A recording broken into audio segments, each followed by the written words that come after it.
Hello friends, क्या आप जानते हैं कि 1 अप्रैल 2026 से आपका इनकम टैक्स बदलने वाला है। जी हाँ, गवर्नमेंट 60 साल पुराने लॉ को ख़त्म करके एक नया इनकम टैक्स एक्ट 2026 ला रही है। आज इस वीडियो में हम बात करेंगे उन 10 बड़े बदलाव की जो हर टैक्स पेयर को जानना ज़रूरी है। इनकम टैक्स एक्ट 2025 गवर्नमेंट ने इनकम टैक्स एक्ट 2025 को नोटिफाई कर दिया है, जो 1 अप्रैल 2026 से पुराने 1961 एक्ट की जगह ले लेगा। इसका मेन मोटिव है टैक्स कानून को सिंपल बनाना, डिस्प्यूट्स कम करना और कंप्लायंस को स्मूथ बनाना। असेसमेंट ईयर का कॉन्सेप्ट खत्म। सबसे बड़ा चेंज टर्मिनोलॉजी में है। अब तक हम प्रीवियस ईयर और असेसमेंट ईयर में कंफ्यूज होते थे, लेकिन नए एक्ट में असेसमेंट ईयर का कॉन्सेप्ट खत्म कर दिया गया है। अब सिर्फ टैक्स ईयर टर्म यूज़ होगा जो फाइनेंशियल ईयर के बराबर होगा। फॉर एग्जाम्पल, फाइनेंशियल ईयर 2026-27 को अब सीधा टैक्स ईयर 2026-27 कहा जाएगा। ITR डेडलाइन अब आपके फॉर्म पर डिपेंड करेगी। अब आपके ITR फाइल करने की लास्ट डेट इस बात पर डिपेंड करेगी कि आप कौन सी ITR फॉर्म भर रहे हैं। हालांकि सैलरीड टैक्स पेयर को टेंशन लेने की ज़रूरत नहीं है, लेकिन स्मॉल बिजनेसेस और ट्रस्ट को फाइलिंग के लिए एक्स्ट्रा टाइम या ब्रीदिंग रूम दिया गया है। नॉन ऑडिट केसेस के लिए असेसमेंट ईयर 2026-27 की डेडलाइन 31 जुलाई 2026 रखी गई है।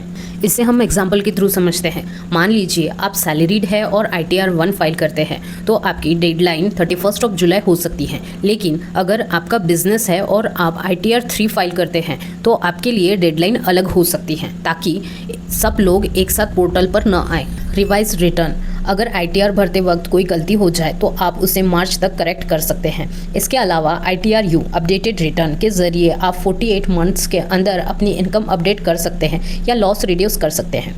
जैसे अगर आपने जुलाई 2026 में ITR भरी और बाद में पता चला कि आपने FD का रिटर्न न दिखाना भूल गए हैं, तो आप 31 मार्च 2027 तक नॉमिनल फ़ी देकर उसे सही कर सकते हैं। क्रिप्टो और वर्चुअल डिजिटल एसेट्स पर 30% टैक्स। क्रिप्टो यूजर्स ध्यान दें, वर्चुअल डिजिटल एसेट्स से होने वाला प्रॉफिट 30% टैक्स के ब्रैकेट में ही रहेगा। ये सेक्शन 115 BBH के अंडर है। इसमें कोई भी एक्सपेंसेस या लॉस सेट ऑफ अलाउ नहीं होगा, सिर्फ कॉस्ट ऑफ एक्विजिशन माइनस कर सकते हैं। साथ ही 1% TDS का रूल एज इट इज़ रहेगा।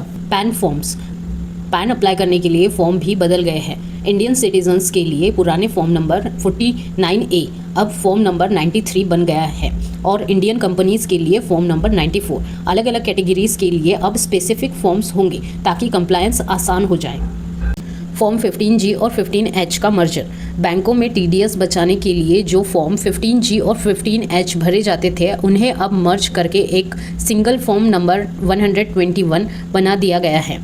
इससे कन्फ्यूज़न कम होगा और एक ही फॉर्म सभी एलिजिबल लोग भर पाएंगे। फॉरेन डिजिटल बिजनेस पर टैक्स, नए रूल्स के मुताबिक अगर किसी फॉरेन डिजिटल बिजनेस का इंडिया में 2 करोड़ से ज़्यादा का ट्रांजैक्शन होता है या 3 लाख से ज़्यादा यूज़र्स हैं, तो उन्हें इंडिया में टैक्स देना होगा। इसे सिग्निफिकेंट इकोनॉमिक प्रेजेंस कहा गया है। Foreign asset disclosure window, small tax payers के लिए गवर्नमेंट एक 1 टाइम 6 मंथ विंडो ला रही है, ताकि वो अपने फॉरेन एसेट्स और इनकम डिस्क्लोज कर सके और पेनाल्टी से बच सके। जैसे अगर आपका कोई पुराना बैंक अकाउंट UK या फिर USA में है, जिसे आपने ITR में नहीं दिखाया है, तो गवर्नमेंट आपको 6 महीने का विंडो देगी। इसमें डिस्क्लोज करने पर आप 10 लाख तक की पेनाल्टी से बच सकते हैं। मिस रिपोर्टिंग पर 200% की पेनाल्टी। कंप्लायंस रूल्स को और सख्त किया गया है। अगर कोई इनकम मिस रिपोर्ट करता है तो उस पर 200% तक की पेनाल्टी लग सकती है। जैसे अगर कोई टैक्स पेयर 5 लाख की इनकम जानबूझकर छुपाता है और टैक्स चोरी करता है, तो पकड़े जाने पर उसे टैक्स तो देना ही होगा, साथ ही साथ टैक्स अमाउंट का 200% पेनाल्टी के तौर पर भी देना पड़ेगा। ये थी important points about income tax act 2025। आपको ये वीडियो कैसा लगा हमें कमेंट में ज़रूर बताइए, और ऐसे ही इंफॉर्मेटिव वीडियोज़ के लिए फॉलो करें द फाइनेंस स्ट्रीट।